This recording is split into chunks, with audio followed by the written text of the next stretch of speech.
Dr. Sturgis was one of the most underrated characters in all of young Sheldon, with a brain that could actually keep up with Sheldon and a level of patience that nobody else in his life ever came close to. This man was willing to treat a 9-year-old like a real scientist when the rest of the world treated him like a weird kid. He let him into a college physics class, fought for his education, and told him the truth when nobody else would. And in this video, we're going over every moment Dr. Sturgis acted more like Sheldon's real father than George Cooper ever did. But I need to warn you about something. The answer to this question isn't what you think it is, because what makes Sturgis look like the better father is also the exact thing that proves he wasn't. And by the end of this video, you're going to see both of these men completely differently, starting with the moment that changed everything. Before Dr. Sturgis showed up, Sheldon didn't have a single adult in his life who could meet him where he actually lived.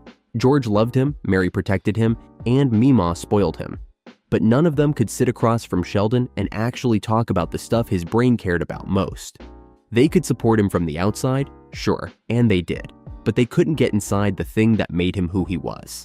And for a kid like Sheldon, that gap between being loved and being understood is huge.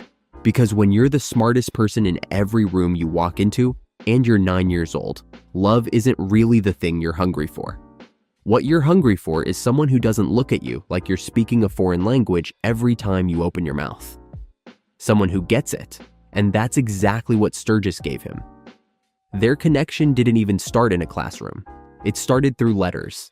Sheldon was writing to this university physics professor, and Sturgis was actually writing back, taking his questions seriously even before they'd met face to face. Then in season 1, episode 19, Sheldon walks into Sturgis's quantum chromodynamics class at East Texas Tech, and for the first time in his entire life, a grown-up treats his scientific questions like they actually matter. Not because Sheldon is some cute little kid who's good at math and makes for a fun story, because his ideas genuinely hold up. From that moment on, Sturgis gives Sheldon access to real university-level physics, actual academic challenges, and a relationship where his brain isn't the weird thing about him. It's the entire reason the relationship exists in the first place. And Sturgis didn't just treat Sheldon as a student, he treated him as someone worth paying attention to as a person. When another gifted kid named Paige joined the class early in season 2, Sturgis had to learn how to manage Sheldon's jealousy. He couldn't just praise Paige freely without thinking about how it would hit Sheldon emotionally. That's not a teaching problem. That's a parenting problem. It's the kind of thing you deal with when two siblings are fighting for attention at the dinner table, not something you expect from a college lecture hall. But Sturgis handled it, because by that point, he wasn't just Sheldon's professor anymore. He was becoming something more. And then it goes beyond just the classroom, because Sturgis starts dating Meemaw, and suddenly he's not just Sheldon's professor anymore. He's showing up at the dinner table and at Cooper family events. Sheldon even helps him draft a relationship agreement for dating his grandmother, which is such a perfectly Sheldon thing to do, that it tells you everything about how comfortable he already felt around this man. Sturgis went from being a name on a university website to being someone Sheldon saw in his own living room. And that shift from professor to something closer to family is what makes this whole thing feel like more than just a school story. Because Sturgis isn't just handing Sheldon harder homework. Any textbook can do that. What Sturgis is doing is showing Sheldon that the way his mind works isn't a problem that the adults around him need to manage or work around. It's something genuinely worth building on and putting real time and energy into. Every other adult in Sheldon's life, even the ones who loved him the most, treated his brain like this difficult, confusing, sometimes exhausting thing they had to put up with. Sturgis treated it like a gift. And that kind of recognition, coming from someone who actually understands the science and isn't just nodding along to be supportive, is something George was never going to be able to offer. Not because George didn't care. He cared a lot, and we're going to get into that later. But caring about your kid and understanding your kid are two completely different things. George had plenty of one and almost none of the other. And when you're a kid like Sheldon, you don't know yet that caring is the harder one to find. But understanding someone is only half of what makes a real father figure. Because there's a big difference between the adult who tells you you're special and the adult who tells you you're wrong. And Sturgis did both. A lot of people look at Sturgis and see the nice old professor who encouraged Sheldon and made him feel smart. And yeah, he did that, but that's not the whole story. Because Sturgis was also one of the only adults in Sheldon's entire life who looked him in the face, told him he was wrong, held his ground, and actually made Sheldon deal with the consequences of his own actions. And he did it more than once. In Season 2, Episode 15, Sturgis gives Sheldon a 95 instead of a perfect score. Now, to a normal student, a 95 is great. To Sheldon, it's a personal attack. He loses it. He fights the grade. He challenges the reasoning. He turns the whole thing into a war. And Sturgis doesn't just fold because it's easier. He pushes back on how Sheldon is handling the whole situation. But then he does something most teachers would never do. He goes back, reviews the problem, and admits that Sheldon's math was actually correct. He owns his mistake. And in doing that, he shows Sheldon something way more valuable than a perfect score. He shows him that being wrong about something isn't the end of the world, using himself as the example. Then it gets even more serious, and this is the part that fans point to as one of the worst things Sheldon ever does in the entire show.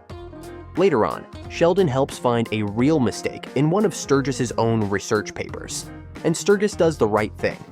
He offers to thank Sheldon in a footnote.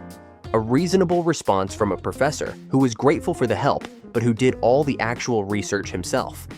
But Sheldon doesn't want a footnote. He wants co-authorship. He wants his name on the paper, as if they were equals. When Sturgis says no, Sheldon goes nuclear. He accuses Sturgis of basically stealing his work. He takes the accusation public. George even steps in and tells Sheldon he's being disrespectful.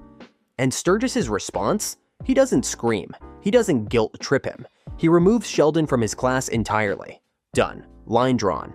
In Season 3, Episode 17, Sturgis makes it completely clear that the relationship doesn't just get to bounce back because Sheldon is smart or because they have history. Sheldon has to apologize before any of it gets fixed. And here's what makes this even more impressive. After all of that, after removing Sheldon from his class and waiting for an apology, Sturgis doesn't hold a grudge, doesn't bring it up forever, and doesn't use it as a weapon the next time Sheldon gets out of line. Once the dispute is resolved, Sturgis lets him back in. That cycle of holding a boundary and then welcoming someone back when they've earned it is not something you learn in a teaching degree. That's parenting, and it's exactly what good fathers do. They draw the line, they hold it, and then when the kid finally gets it, they open the door again without making it weird. And later, when people are trying to figure out whether Sheldon is ready for college, Sturgis tells Mary something that no ordinary professor would ever say. He tells her that Sheldon has the brain for it, absolutely, but that he's not emotionally ready yet. Think about that. He's not just evaluating Sheldon's grades or test scores. He's making a judgment about his emotional maturity, about who he is as a person, not just as a student. Takes maturity to admit when you're wrong. I know, even this apology has grown up. Oh, this is... No teacher fills out a recommendation form with that kind of information, and no professor puts that on an evaluation. That's someone who has spent enough time watching this kid to understand his weaknesses as well as his strengths, and who cares enough to be honest about both. A teacher tells you how your kid performed. Sturgis was telling Mary who her kid actually was. And that kind of honesty, the kind that might slow Sheldon down in the short term to protect him in the long run, is one of the hardest things any parent figure ever has to do. Still, correcting someone only matters if you're also willing to be there when they genuinely fall apart. When everything goes wrong and they need someone to show up without being asked. And what Sturgis does during Sheldon's worst moment is the strongest piece of evidence in this entire argument. The moments that prove someone is a real father figure aren't the lessons. They're not the grades or the lectures or the advice you give when somebody asks for it.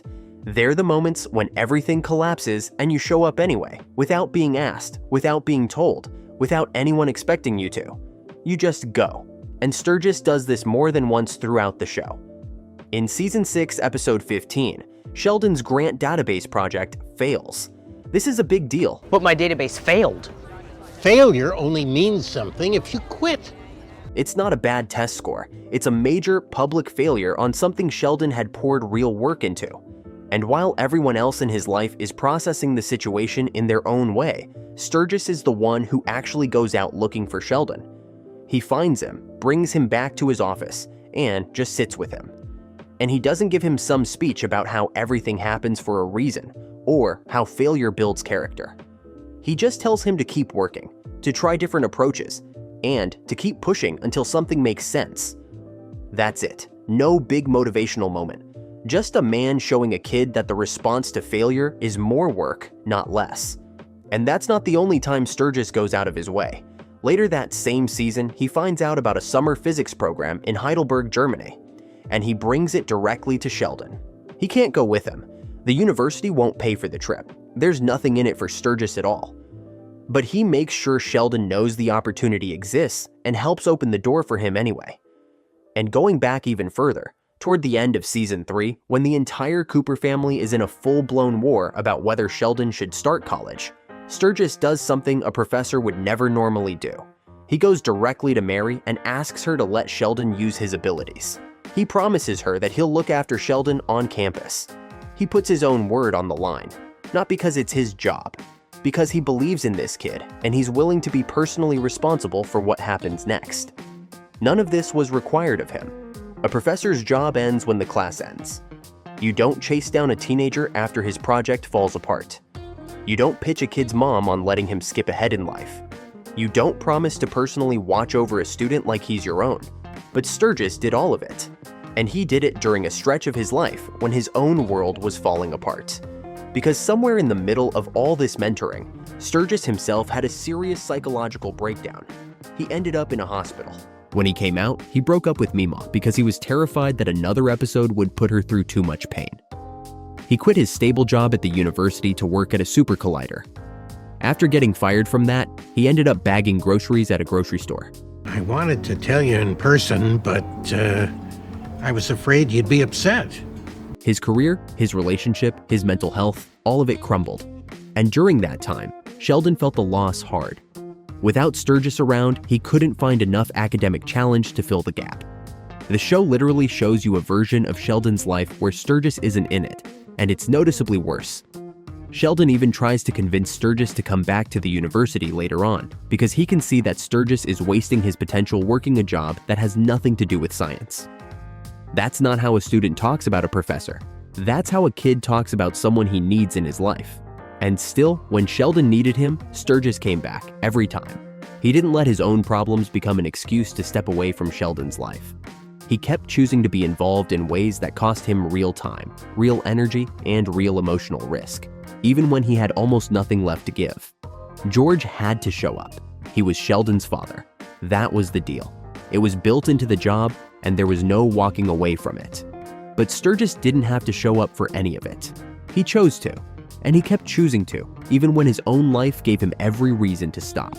Sometimes the person who has no obligation to be there but keeps coming back anyway means more than the person who's required to stay. Now here's where this gets uncomfortable, because everything I just told you about Sturgis is all real. It all happened. But it also leaves out the single biggest thing that separates a mentor from a father. And once you see what George Cooper was actually carrying during all of these moments, while Sturgis was free to focus completely on Sheldon, this whole conversation starts to look very different. Here's the part of this comparison that nobody talks about enough. Sturgis got to focus on the best version of Sheldon, the genius scientist who just needed someone smart enough to match his speed. That's the Sheldon that Sturgis knew. But George didn't get that luxury. George didn't get to show up for just the science parts and go home when it got boring or hard or ugly. George had 3 kids. A marriage that was falling apart, a coaching job that barely covered the bills, and a household that needed him every single day in ways that had absolutely nothing to do with physics. Back in season 2, a twin research study that Sturgis actually helped set up ends up showing something really painful. Missy, Sheldon's twin sister, feels invisible. She feels like the entire family runs on Sheldon's schedule, Sheldon's needs, Sheldon's future, and she's just kind of there. And the thing is, she's not wrong. The family does orbit around Sheldon. But it's George, not Sturgis, who has to live with that. It's George who later has to handle Missy's first period during an out-of-town baseball trip in season 4, episode 2, when Mary isn't around and there's nobody else to step in. That's awkward, uncomfortable, and exactly the kind of parenting moment that nobody prepares you for, and that has nothing to do with being smart or having the right credentials. By season 5, George is giving Missy It happened. What happened? advice about boys and heartbreak. He's dealing with Georgie dropping out of school, getting into trouble, starting a family way too young. He's turning down a better coaching job in Oklahoma because the move would hurt his wife and kids. He's doing all of this at the same time, for all 3 children, while also trying to keep his own career alive and his marriage from going under. And then there's what he does for Sheldon specifically. He drives Sheldon all the way to Houston so his kid can walk into NASA and challenge real scientists about an idea George doesn't even understand. He takes Sheldon and Georgie to Cape Canaveral to watch a shuttle launch, and when bad weather cancels the whole thing, George doesn't just sit there and let Sheldon be miserable. He starts asking Sheldon science questions. Fans who rewatch that Cape Canaveral episode always catch the same thing. George probably doesn't know the answers to the questions he's asking. He might not even fully understand them. But he asks anyway, because he knows that talking about science is the only thing that's going to make his son feel better in that moment. He can't review a paper or get Sheldon into a German summer program or explain quantum physics. But he can sit in a car with his kid during a rainstorm and ask the right question at the right time. And that's a kind of fathering that Sturgis, for everything he's brilliant at, was never once asked to do. And on top of everything, one night in season 2, episode 22, Sheldon is trying to listen to a Nobel Prize announcement live and he needs help building the setup. George doesn't get why this matters. He literally asks why Sheldon can't just read about it in the newspaper the next day. And Sheldon fires back, "I could say the same thing about the Super Bowl, but you still watch it." That one line changes the whole night. George suddenly gets it, and just like that, he's helping build the setup and making the whole thing happen. Because even when he doesn't understand the science, when someone translates it into his language, he's right there, every time. And the thing about George that people always forget is that nobody taught him how to do any of this. George's own father reportedly never even told him he was proud of him. That's the model George grew up with. And somehow, despite having a father who couldn't say those words, George managed to raise 3 kids while showing up in ways his own dad never did. He wasn't perfect at it. He struggled with emotional expression. He didn't always say the right thing. But the fact that he kept trying, kept driving Sheldon to places he didn't understand, kept parenting Missy and Georgie through problems he didn't see coming, kept saying yes to things that made his own life harder, all while carrying the weight of a man who was never told he was good enough by his own father, makes what George pulled off even more impressive. That's what separates a father from a mentor. A mentor gets to work with the part of you that's easy to admire. A father has to deal with all the rest. The bills and the fights and the long drives and the awkward conversations and the 3 different kids who all need completely different things from you at the same time.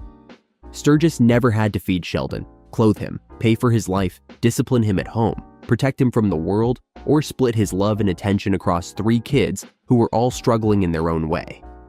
George did all of that, every single day, without a break, without anyone telling him he was doing a good job. And that brings us to the part of this video that actually matters. Because the question was never really about which man was the better father. It's about which one Sheldon was able to appreciate while he still had the chance. And the answer to that is one of the most heartbreaking things in the entire show. Here's what makes this whole comparison so painful. Sheldon always knew what Sturgis meant to him. From the very first class, from the very first letter, he understood the value of having someone who spoke his language and saw his potential. That connection was obvious to him from day one. But with George, he didn't get it. He didn't see it. Not while his father was still alive. After the database project falls apart in season 6, both men reach Sheldon on the same day. Sturgis finds him, brings him to his office, and walks him through the failure with patience and calm. George, in that same episode, teaches Sheldon how to throw a football and tells him he's actually getting better at it.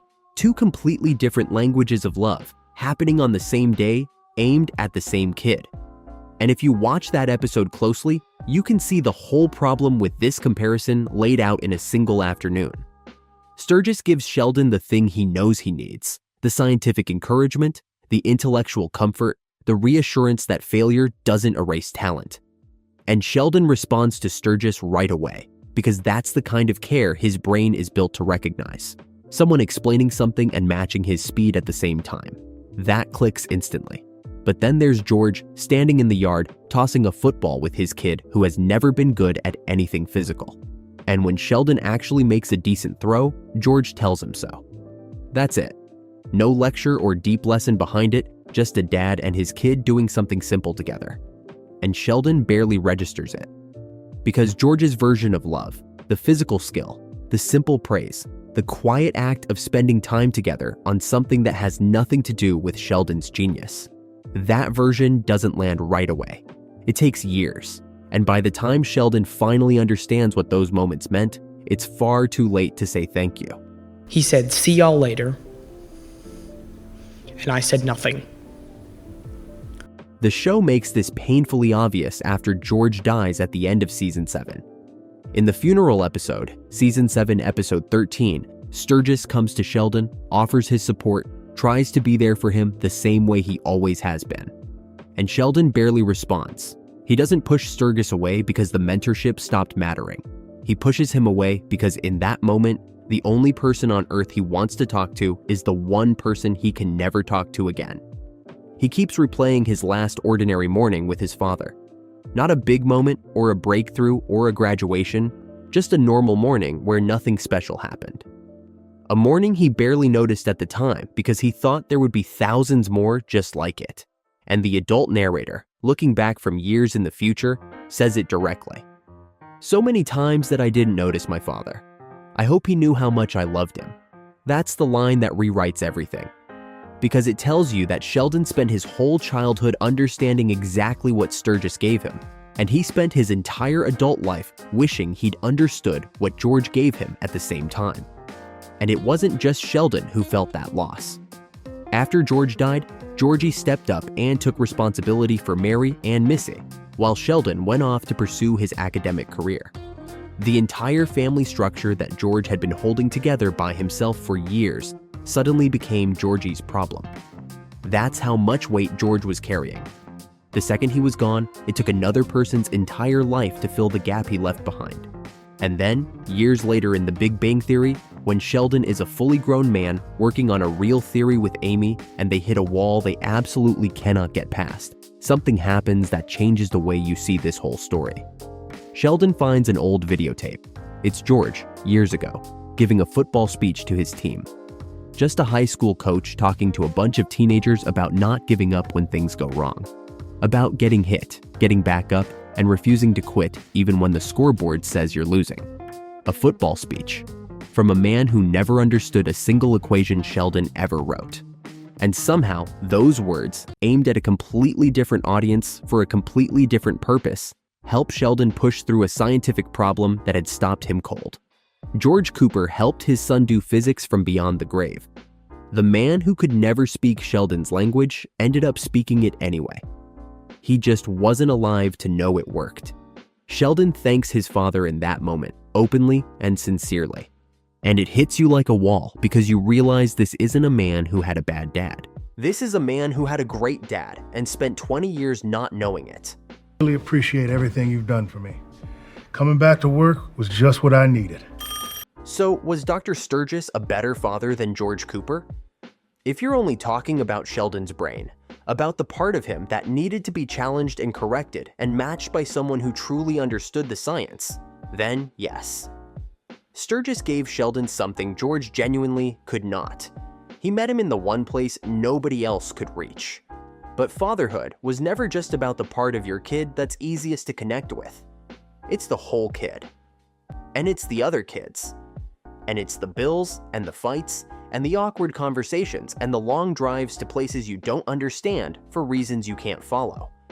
George carried all of that for years, quietly, without credit, without anyone stopping to tell him he was doing something amazing. And Sheldon didn't see any of it until the man was already in the ground. The real tragedy of young Sheldon isn't that Sheldon had a father who didn't understand him. It's that he had a father who loved him in a language he couldn't hear yet. And by the time Sheldon finally learned to hear it, George was already dead. If you liked this video, subscribe for more young Sheldon videos, and check out this one next.